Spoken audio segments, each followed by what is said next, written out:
Chuck Herring and Ginny Agnew are two of my favorite Austinites, in part because they are two people that are dedicated to the city, dedicated to the state, and dedicated to politics in a positive way. I first met Ginny, literally she was at my front door, knocking on doors, canvassing, and handing out flyers.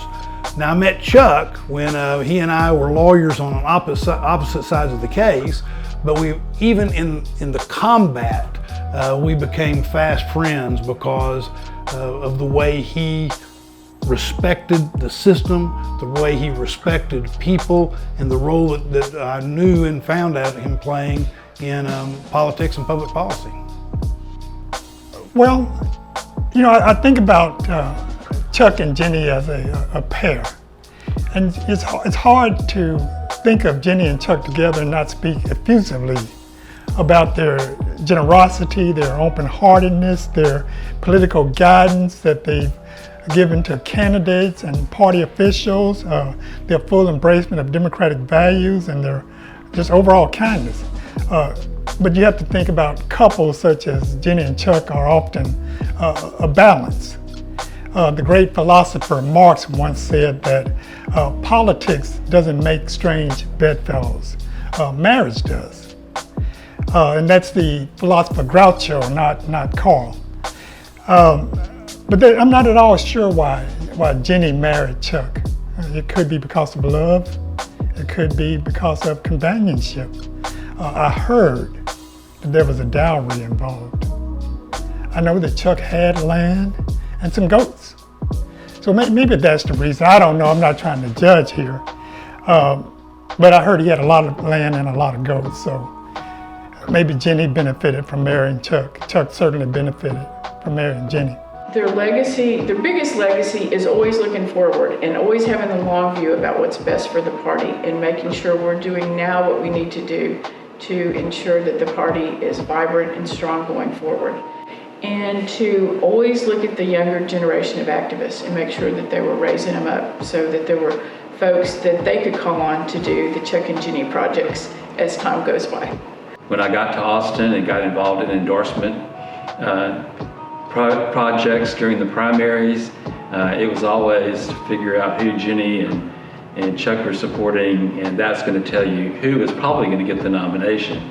And so trying to align with them or make sure that you were not in the way of them was a huge learning curve, but one that became very, very important in the political careers of a lot of people in Austin, especially mine. In 2010, Gary Cobb and I were walking from the courthouse to the Starbucks on 15th Street when we ran into Ginny and Chuck. Now, I didn't know Ginny and Chuck very well, but what I did know about them was pretty intimidating. They were strong Democrats who loved the Democratic Party. They were very committed to Democratic causes and to Democratic candidates. I also thought it was pretty funny that they had a history that they both didn't always support the same candidate in a race.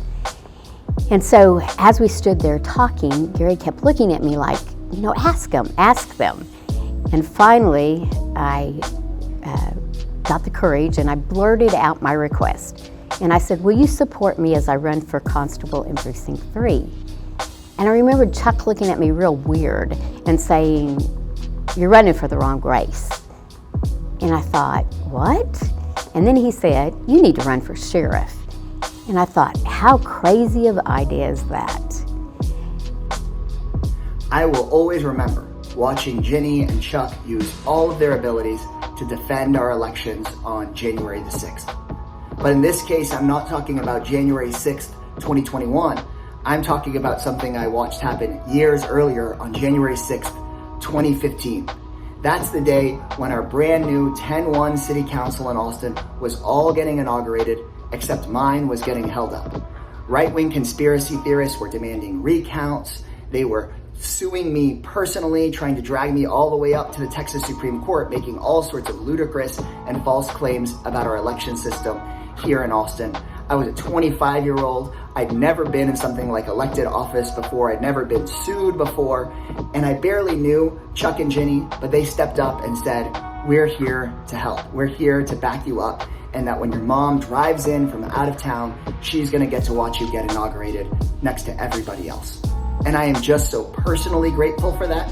But even more importantly, it speaks to Ginny and Chuck's integrity. The fact that you are there defending our elections, be at the presidential level, all the way down to the local level, or to just a city council member who's a 25-year-old who won an election fairly and deserves to get sworn in. I am just so personally appreciative.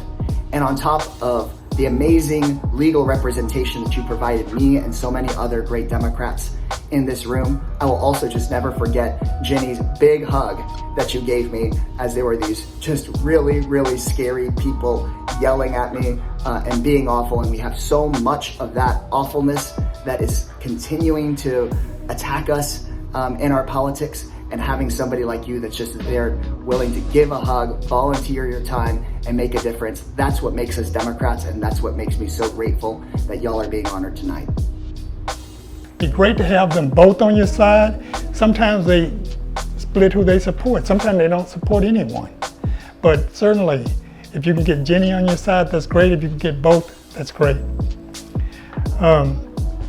You know, the thing is, when you go talk to Chuck, he's gonna give you some good advice. He's gonna give you a lot of advice. And if he supports you, that advice is gonna come in a steady stream of phone calls, text messages, emails at all times of day or night, telling you how you could do this better, how you should have done that better, how could you have possibly thought that something you had done would possibly work. But Chuck is always sending you messages. Excuse me, there's Chuck right there sending me a message about how, no doubt, I could have done something better here at this interview. But I mean, that's, you know, it's great to have the support, but it comes with the cost, and that cost, quite frankly, is Chuck.